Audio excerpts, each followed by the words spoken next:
Hello and welcome to another exciting video here in Mathland. Today we're looking at composite functions. So we have two given functions here, f of x equals x plus 2 and g of x equals 4 minus x squared. And I am told to find the composite function of f of g of x.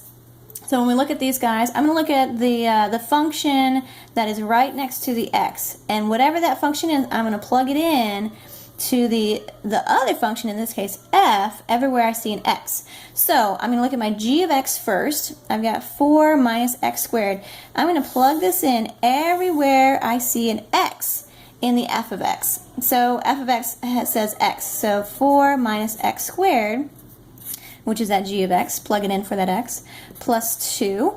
I'm going to solve for this. I've got 4 minus x squared plus 2, and that's going to be negative x squared plus 6, and that's it. So the composite of f of g of x is negative x squared plus 6. Okay, so what if I was told to find g of f of x? Well, we'll do the same thing, only in reverse. So I'm going to look at the function that's closest to the x right here and plug this into the g function. So I'm going to look at my f, and that's x plus 2. I'm going to plug this in everywhere I see an x over in my g function. So I've got 4 minus, let's see, x. So that's going to be x plus 2 squared.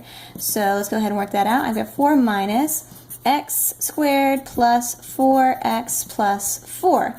Distribute that negative throughout. There, and there. And I get 4 minus x squared minus 4x minus 4. And those cancel out right here. So I have g of f of x equals negative x squared minus 4x. Okay. Now, what if we have, instead of a function plugging into a function, we have a function plugging into a function with a number. So find, let's say, g of f of negative 2. Okay, so I'm going to plug that negative 2 into the closest function here, which is the f. So I'm going to have negative 2 plus 2 from here, negative 2 plus 2. That's my f function, and that's going to be 0. 0. Okay, and then I'm going to take this and plug it in everywhere I see an x for my g of x. So I'm going to plug it in up here. So I have 4 minus 0 squared, which is 4. Ta-da! There we go. Whether you have a number or a variable, you're just going to plug one into the other or vice versa, depending on what they're asking for. Now also, let's do a couple of examples, at least one example, of finding the domain in our composite functions. So let's do some more composite functions here. I've got f of x equals x squared minus 9, and then g of x equals, let's see, the square root 9 minus x squared. Okay, and I need to find f of g of x. And I need to find the domain too. So I need to find what it is and the domain. So I'm going to plug in, let's see, g is the closest one to x, so I'm going to take that one and plug it in everywhere I see an x right here. So that's going to be the square root of 9 minus x squared, all of that squared, minus 9. Okay, and so when we square a radical, we're going to end up with just the radicand. So 9 minus x squared minus 9. Okay, so those 9's cancel out, and then I'm just left with negative x squared. So that's my f of g of x equals negative x squared. So that's the solution for that, for the composite. Now I have to find, what's the domain?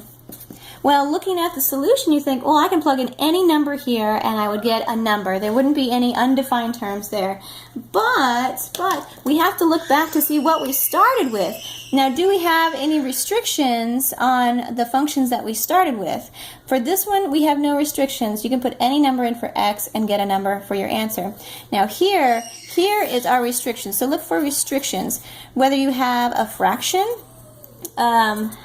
and you have to have something in the denominator, like say x plus 2. Well, in this denominator, we can't have 0. So restriction is negative 2. I can't have negative 2. In this case, we look at the radicand, and we have 9 minus x squared. That has to be greater than or equal to 0. And now we're going to solve for that and find our domain through that. So let's go ahead and factor this. So I've got 3 plus x and 3 minus x is greater than or equal to 0. Okay, let's go ahead and break this down into two equations. I've got 3 plus x is greater than or equal to 0, and 3 minus x is greater than or equal to 0. Solve for this. X is greater than or equal to 3, or negative 3. And then this one, move that over, so subtract 3, divide by negative, so that's going to switch that sign here, and that's going to be a positive 3. Okay, so my domain here is actually going to fall within negative 3 and 3. Okay, so solving for domain, if you're confused on that, you can go check out that video where we set up a radical just like this and solve for it with the inequalities. Okay, that's it. That's composite functions. Enjoy.